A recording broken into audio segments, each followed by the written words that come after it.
పొజిషన్లో మన వాళ్ళు అయి ఉండాలి, మనం చెప్పిన మాట వినేవాళ్ళు అయి ఉండాలి.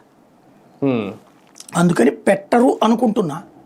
మేబీ ఇంకేదైనా స్ట్రాటజీలు అందో. ఇంకోటి ఏంటంటే తిరిగే కాలు తిట్టే నోరు ఊరుకోదనేసి చంద్రబాబు గారు నితీష్ కుమార్ గారు రాజకీయాలు వదిలేసి రాజ్యాంగబద్ధ పదవుల్లో పక్కన కూర్చున్న క్యారెక్టర్లు కాదు ఈ రెండు. వాళ్ళ తరాల తర్వాతన భవిష్యత్తును వదిలిపెడదామన్నా సరే అయితే గీతే కేంద్ర మంత్రి అవడానికి ఒప్పుకుంటాడు, కానీ ఉపరాష్ట్రపతి పేరుతో సాంత రాజకీయాలు పక్కెళ్ళి కూర్చునే క్యారెక్టర్ కాదు అతను.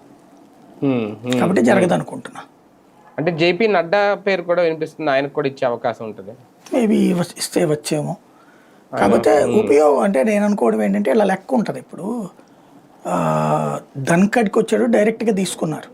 ఇప్పుడు ఈయనకి రాజ్యసభ సభ్యత్వం ఉంది కదా నడ్డాకి, అది వేస్ట్ చేసుకోవడం ఎందుకు? దాంట్లో ఆల్రెడీ కేంద్ర మంత్రి పదవి ఉండే, ఆయన మార్చి ఏం ప్రయోజనం?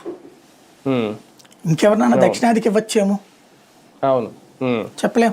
దక్షిణాదిలో మహిళలకి అన్న వచ్చే అవకాశం ఉంటుందా సార్ ఇంతకు ముందు? అంటే పురంధేశ్వరి అయితే కాదు కదా, నిర్మలా సీతారామన్ ఆర్థిక మంత్రిగా ఉన్నారు, ఆవిడ వదలలేరు. ఏ అన్నామలైకి రాజ్యసభ ఇచ్చేది తీసుకుందామంటే ఇప్పుడే కుదరదు బేసిక్గా. ఎవరో ఒకళ్ళని ఏమన్నా పెట్టచ్చేమో దక్షిణాది నుంచి, చెప్పలేం. కానీ మెయిన్ ఇందులో జస్టిస్ వర్మ గారి అభిశంసనకు సంబంధించి కనీసం అంటే కేంద్రంతో బీజేపీతో చర్చించకుండా